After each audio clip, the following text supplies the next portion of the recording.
Alors, Bezrat Hashem Itbarach, d'abord Shavua Tov à tout le monde et aussi Chodesh Tov Umvorach. On a c'était Shabbat Mevarchim, Chodesh Adar, Mishidirnas Adam Abim Besimcha. Bon, et on sait que la halakha dit que c'est quoi la simcha de la mitzvah. Quand l'homme il est besimcha dans la mitzvah et non pas dans un plaisir et non pas dans un plaisir de matériel quoi. C'est un plaisir de simcha, c'est la vraie simcha. Alors là, pour maintenant comprendre cette notion de simcha, qu'en fait c'est la mitzvah qu'on a pour le mois de Hadar, marbim besimcha. Par exemple, le stapler à Lavash Shalom, tous les Rosh Chodesh, ils buvaient un verre de vin. Rosh Chodesh Adar, il en buvait 2. Donc ça c'est le côté, on va dire, le côté chomri, le côté matériel de la chose. Mais c'est sûr qu'il y a un sens beaucoup plus profond de cette simcha. C'est quoi la simcha? En fait, moi je pense que c'est bien Ramouz, très beau, une allusion dans la paracha de la semaine. Et la paracha de la semaine, Vaïdaber Hashem el Moshe lemor, dans le deuxième pasouk, Daber el Bnei Yisrael. Viens maintenant, Vaïdaber Hashem el Moshe lemor. Viens maintenant à Kadosh Baruch Hu. Il dit à Moshe de nous enseigner à nous, de Am Israël. Qu'est-ce qu'il veut nous enseigner? Et là, il commence l'enseignement, il nous dit, Daber el Bnei Yisrael. De quoi on parle maintenant? On parle maintenant de ramasser les fonds pour construire le Mishkan, le sanctuaire. Donc maintenant, il vient pour ramasser les fonds, pour construire le sanctuaire. Et très étonnant que le mot qu'il va utiliser à Kadosh Baruch Hu, à Moshe, il n'est pas approprié, a priori. Quand maintenant je veux que tu fasses un don pour le sanctuaire, comment je vais te dire? S'il te plaît, donne-moi pour construire la synagogue, donne-moi pour construire le Beth Midrash, le mikveh, etc. Je te demande de donner. Mais là, Kadosh Baruch Hu, il emploie le mot prendre. Veikrouli teruma. Ils vont me prendre la teruma. Et là, il continue le pasouk, il va le répéter une deuxième fois. Alors, on continue le pasouk, mais et kol ish asher yidevenu libo. Donc, je veux cette trouma du cœur. Je la veux pas, c'est-à-dire en deux mots, je la veux pas forcée, pas du tout. Il veut pas de trouma forcée. Kadosh Baruch Hu veut pas que tu la donnes forcée. Asher yidevenu libo. Tikrou, il répète encore. Tikrou et terumati, tu vas la prendre. Tikrou, prenez. Là, il nous parle à nous. Vous allez prendre. Prenez ma trouma. Attends, pas prenez. Donnez la trouma. Donnez-moi la trouma. Donnez-moi le don. Maintenant, je suis sûr que quand tu vas appeler quelqu'un, tu vas le solliciter. Tu vas le solliciter maintenant pour un projet que tu dois faire. Tu vas pas employer ce mot. Prendre. Prends ton don. Ou prends-moi le don, je sais pas moi, ça va, jamais tu vas utiliser ce mot, tu vas dire donne-moi un don, tout simplement. Voilà maintenant la notion tout de suite il pose la question, le Al-Sheikh HaKadosh, Rabbi Moshe Al-Sheikh, il pose la question et il dit en fait, parce que quand l'homme il va donner surtout quand il donne pour des raisons spirituelles, pour des mitzvot, en fait il est en train de prendre. Il doit dire donner, c'est prendre. C'est ça que maintenant, en fait, Vaïdaber Hashem el Moshe lemor. Hashem, il demande à Moshe de nous enseigner cette notion. Quelle notion? La notion de donner un don pour le divin, un don pour la mitzvah, c'est en fait, tu es en train de prendre. Veikrouli teruma, je la veux du fond du cœur. Attention, je la veux pas forcer, tikrou, c'est-à-dire tu vas prendre. En donnant, tu prends. Alors, c'est quoi cette notion? On essaie d'essayer de comprendre cette notion que je vais donner. Alors, ça s'appelle que je prends. Je vais commencer tout simplement par la Gemara. La Gemara dans Betsa va dire que mi tishrei ad tishrei, dans Rosh Hashanah, mi tishrei ad tishrei. Et alors, chutz mi tishrei, ça veut dire que mezonotav shel adam, c'est-à-dire que la parnassa de l'homme va être décidée de Tishrei, c'est le mois de Tishrei, jusqu'à Tishrei, jusqu'au mois de Tishrei, ça veut dire de Rosh Hashanah. De Rosh Hashanah, la parnassa elle va être décidée. Chutz mi Tishrei, ça veut dire quoi à part Tishrei? C'est les initiales. Tishrei, c'est des initiales. Le Taf, c'est Talmud Torah. le Shin, c'est Shabbat. Le Resh, c'est Rashi Chodashim, c'est le Rosh Chodesh. Le Yud, c'est Yamim Tovim. Et là, le Ridba, sur place, c'est un Rishon qui explique la Gemara. Sur place, il dit, Hu adin lekol mitzvot. En deux mots, c'est que la parnassa de l'homme va être décidée, ok, à part chutz mitishrei, à part tout ce qu'il va donner pour Shabbat, Yom Tov, Rosh Chodesh et toutes les mitzvot selon le Ridba, ou adin lekol mitzvot. C'est-à-dire que tout l'argent qui va dépenser l'homme dans les mitzvot, c'est pas inclus dans ce qu'ils vont décider à Rosh Hashanah. C'est-à-dire ce qu'ils décident à Rosh Hashanah, c'est pour les besoins personnels de l'homme. Pour ses besoins personnels, il a un montant fixe qu'il reçoit, qui est décrété à Rosh Hashanah et qui est étalé comme il a été décrété. Est-ce qu'il le reçoit en une fois, en plusieurs fois? Un, il travaille la semaine, l'autre, il travaille au mois, l'autre, il travaille à l'année, etc. Chacun, comment il va être maintenant distribué cet argent à travers au courant de cette année. Ça, c'est pour les besoins personnels. Mais tout ce que tu vas mettre dans les mitzvot, sur les tfilin, le talit, le tzitzit, le Shabbat, le Yom Tov, le Rosh Chodesh, le Talmud Torah, tout ce que tu mets pour les mitzvot, c'est pas inclus dans les décrets. Ça veut dire que ça va être rajouté. Ça veut dire qu'au fur et à mesure, que tu vas faire la mitzvah, de tout ton cœur, on parle que c'est sincère. Eh ben, ça va être rajouté. Ça veut dire que quoi? C'est pas dans le calcul. Pourquoi? C'est quoi là? Pourquoi maintenant quelque chose de spirituel n'est pas dans le calcul? Et là, le Zohar HaKadosh, le Harizal, il explique.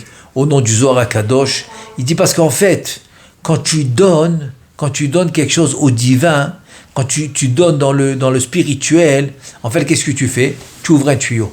Le tuyau, il s'ouvre.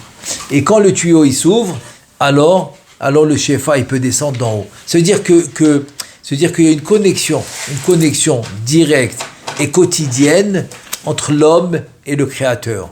Maintenant, tant que l'homme il n'est pas connecté avec cette connexion, alors on ne parle même pas de ça. C'est-à-dire qu'on n'est même pas encore dans le sujet. Et chelek Eloah mima'al, c'est-à-dire que tu es une partie divine de ton Créateur, c'est parce que ça te connecte avec les mondes supérieurs. Ça veut dire qu'en fait, on est la conséquence, on est le reflet des mondes supérieurs. Donc, cette connexion se fait quotidiennement à travers tes actions quotidiennes. Si maintenant, tu es parti à la synagogue, tu as fait une tefila, donc tu as donné de ton temps, tu as donné de ton énergie, tu as donné de ta concentration, il fallait te retenir pour faire des choses que tu voulais faire, que tu t'es retenu de faire pour faire la chose spirituelle. Donc il fallait vraiment, il fallait te donner pour aller faire la tefila. Pareil quand ça vient pour l'étude de la Torah.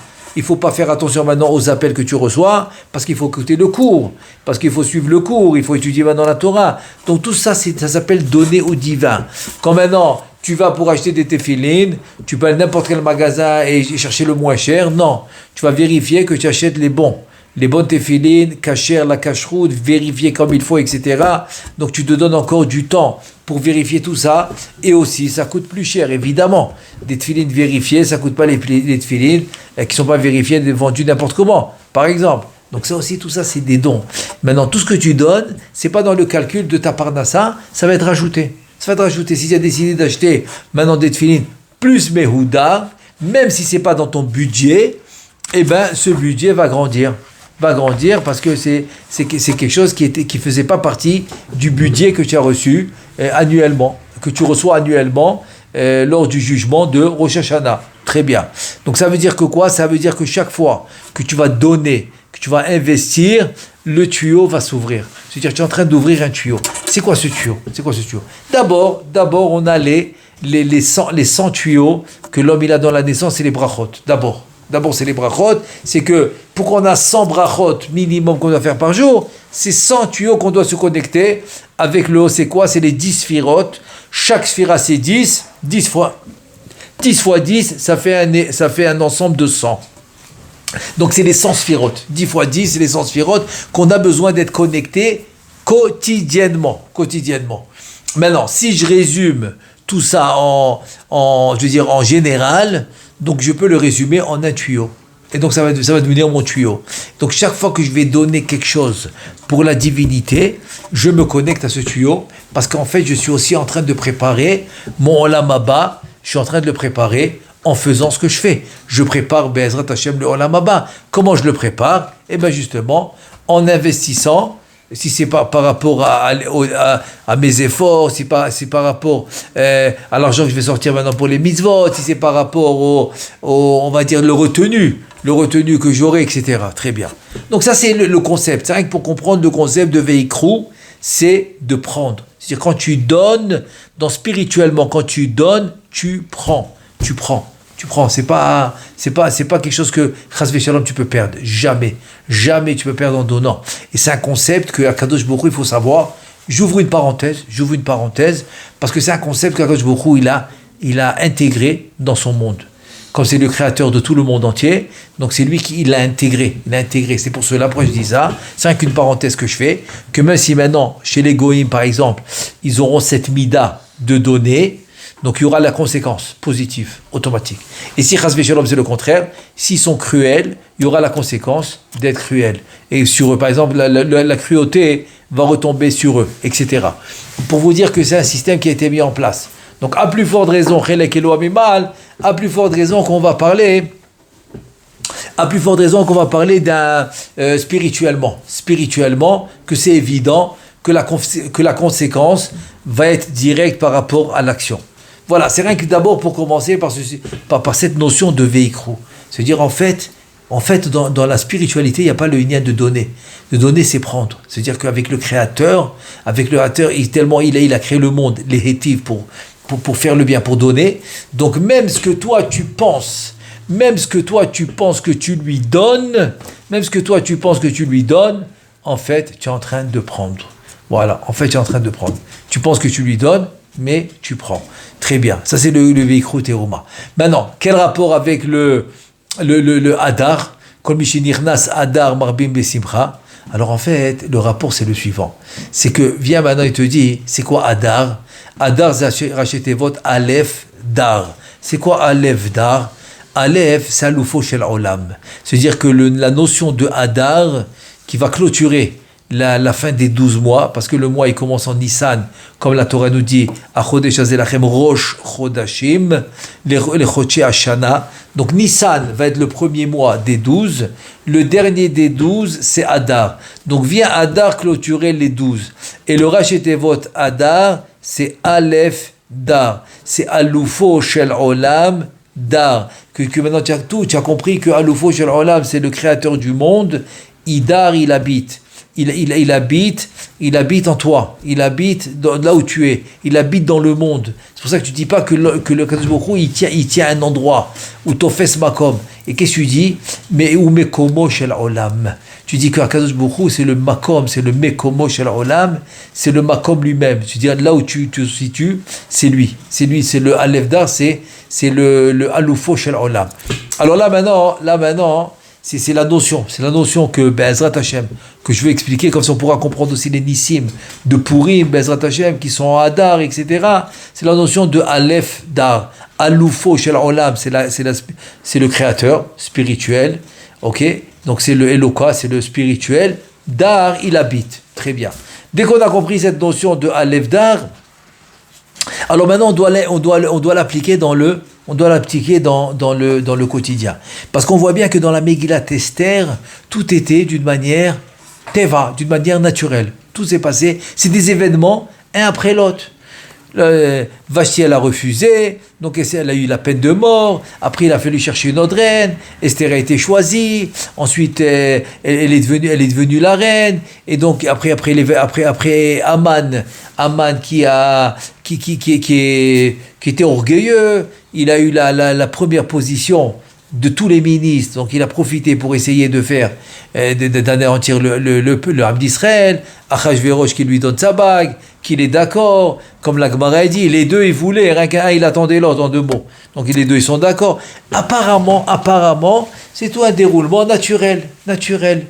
Et bien justement, on doit comprendre que Aloufo Shel Olam, qu'il habite, c'est pour ça que Dafka, le Nes, Dafka, le Nes de Purim, Kaviachol, le Nes de Purim, c'est un Nes dans le naturel, c'est-à-dire dans le quotidien.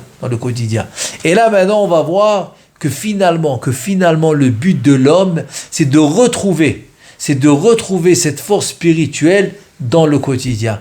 Et c'est ça le Mishenichnas Adam Marbim Besimcha. Pourquoi Marbim Besimcha? Parce que la simcha, c'est quoi? La simcha, c'est quoi? Je donne un exemple, ok? C'est que celui qui est évêque, qui est esclave, est très dur d'être Besimcha. Très dur. Parce qu'il est esclave, il n'est pas libre. Donc il ne peut pas être Besimcha. Et on te dit que quoi? On te dit que finalement, pour être libre, En Ben Chorin et la Misha Osek Batorah.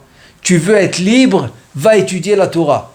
Oui, mais tu n'es pas libre, parce que quand tu étudies la Torah, tu deviens esclave de ton Créateur, tu deviens esclave des mitzvot, tu deviens esclave des études, etc., de ce que tu fais. Donc tu n'es pas libre, tu ne peux pas faire ce que tu veux, tu dois aller étudier. Alors a priori c'est vrai. Mais en fait, pourquoi tu es libre? La réponse est la suivante. C'est que ce Alevdar, ce Aloufo chez l'Olam que je dois mettre dans mon quotidien, en fait, ça veut dire que finalement, quand maintenant on me dit tu veux être libre, va étudier la Torah, c'est dire en fait va te connecter avec Akadosh Baruch Hu. Très bien. Et en me connectant avec Akadosh Baruch Hu, qu'est-ce qui se passe?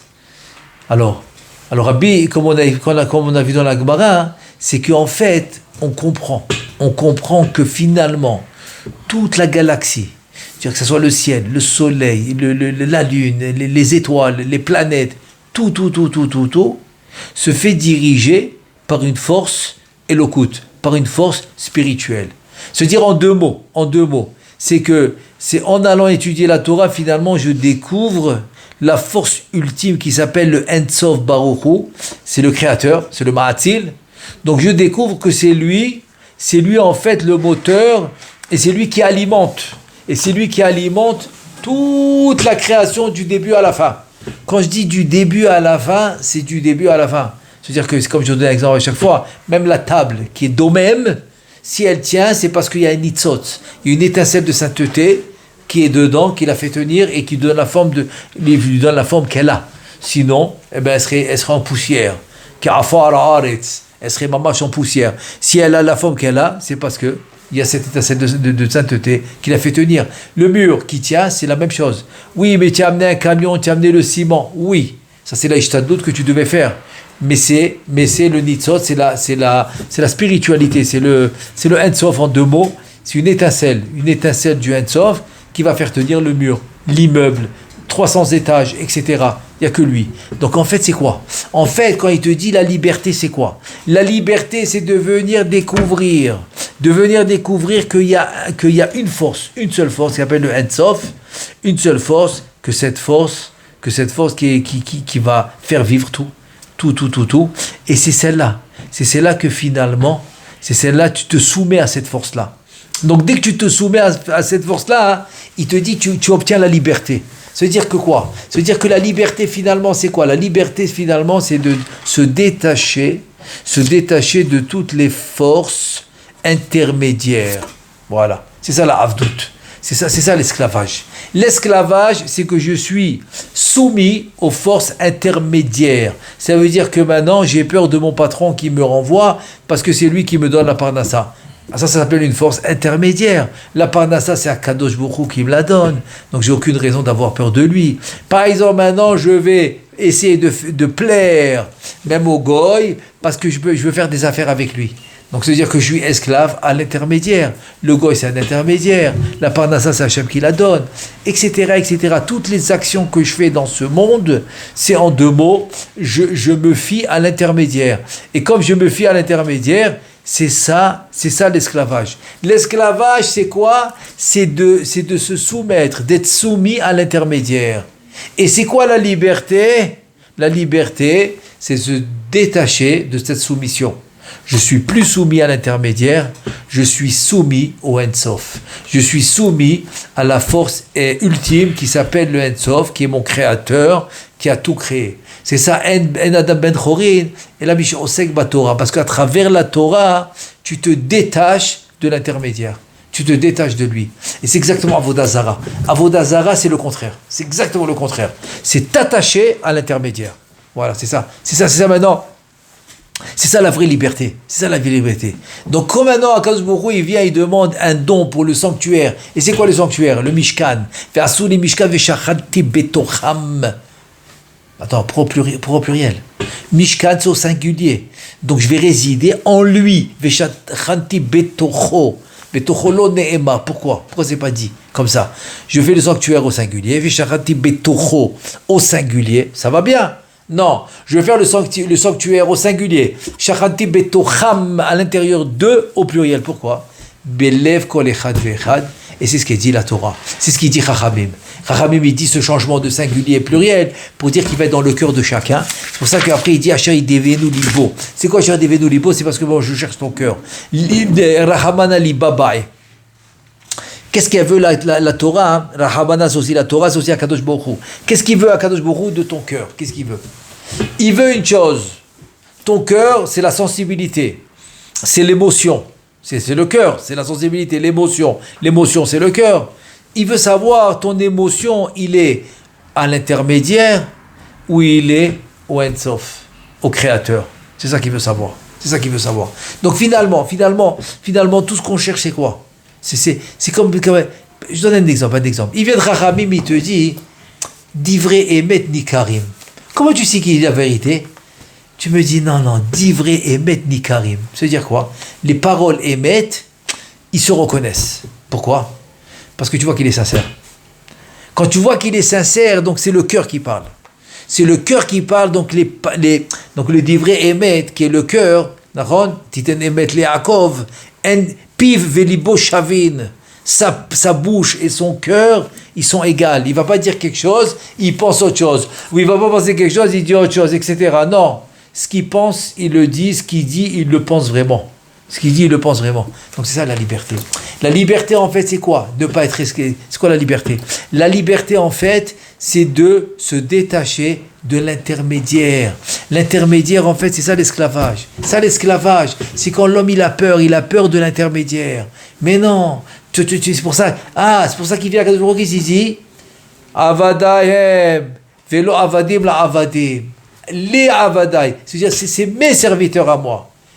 Et non pas les serviteurs des serviteurs. Tous les intermédiaires, il dit à Kadosh Baruch Hu, en un mot, tous les intermédiaires, c'est mes serviteurs. Qu'est-ce que tu deviens serviteur de mes serviteurs? C'est l'intermédiaire. Il dit ça marche pas. Tu dois être quoi? Tu dois être serviteur à moi. C'est quoi à moi? Divinité, ça la liberté. Et si tu me dis ouais mais quand même je suis pas libre, c'est faux. C'est faux. Parce que pourquoi servir la divinité ça s'appelle être libre? Je vais te dire pourquoi. Parce que la divinité, c'est la force ultime, c'est la force par excellence, c'est le créateur, c'est le ma'atzil, etc. Donc, à Kol Yachol, toutes les forces, ils sont chez lui. Toute la richesse est chez lui. La refoua est chez lui. La parnassa est chez lui. La réussite, elle est chez lui. Tout est chez lui. Donc, si ma confiance, elle est chez lui, donc dans quel sujet tu veux que j'ai peur? C'est ça la liberté. La liberté, c'est et c'est ce qui demande la Torah. La liberté, c'est être entre les mains.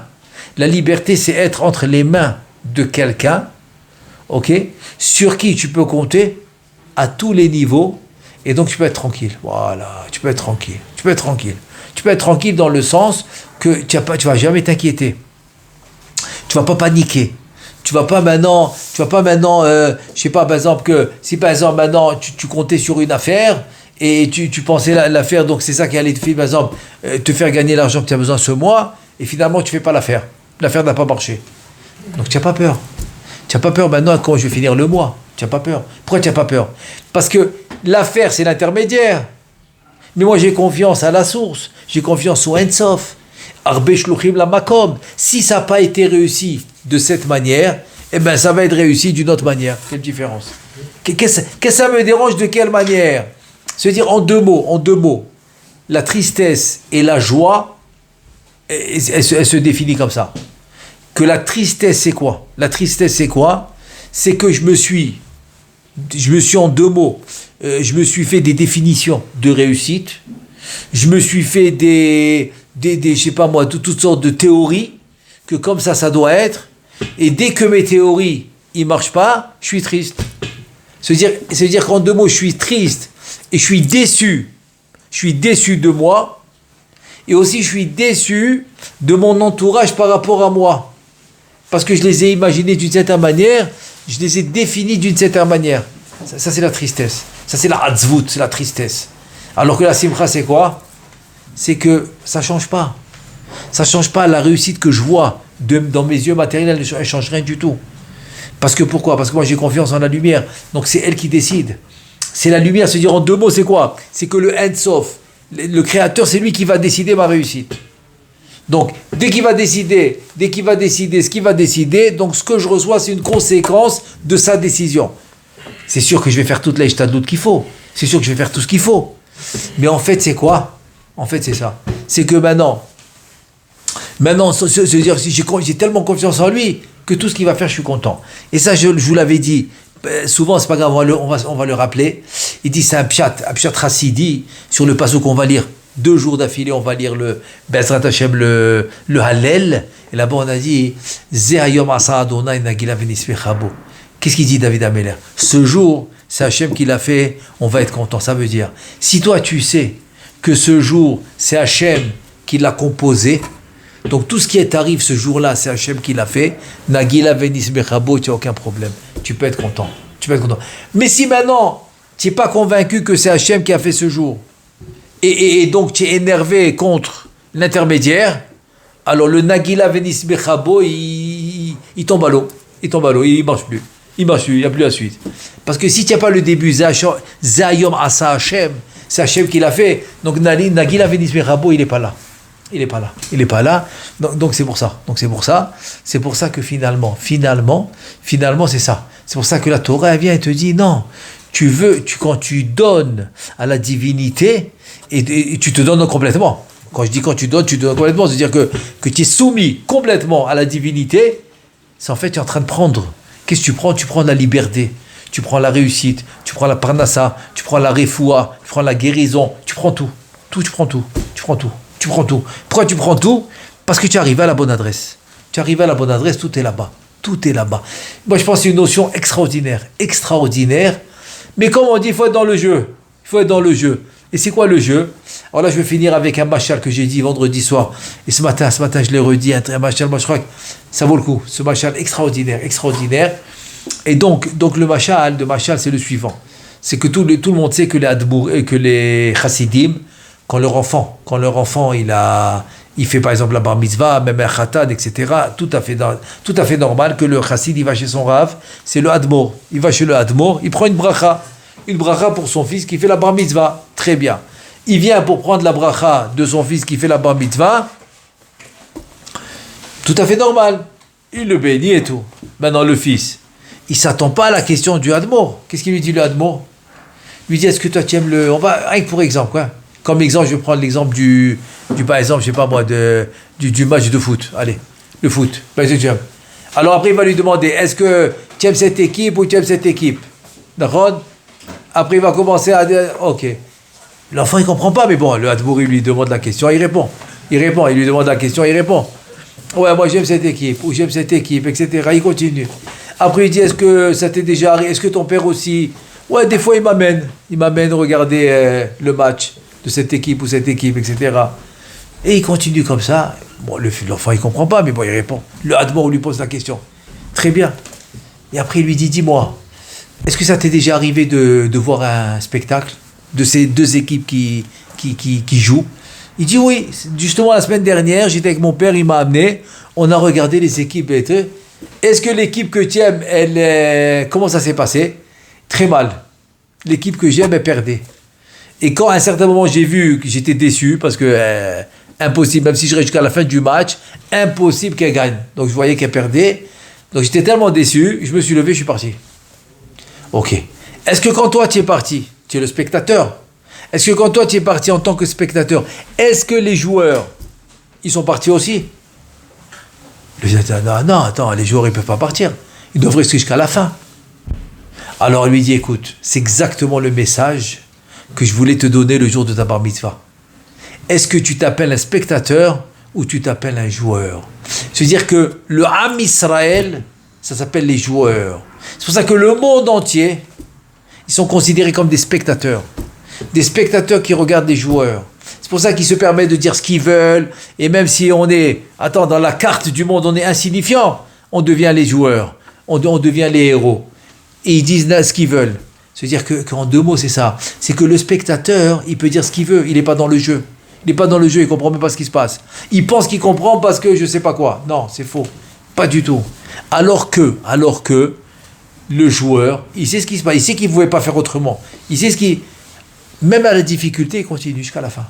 Jusqu'à la fin du jeu, jusqu'à la fin du match, le joueur ne va pas s'arrêter. Il va aller jusqu'au bout. Il va aller jusqu'au bout. Jusqu'au bout, jusqu'à qu'il... Il dit exactement, ça c'est le mashal. Le nimshal, c'est quoi? La leçon que je voulais t'apprendre, c'est celui-là. Ne sois pas parmi les spectateurs.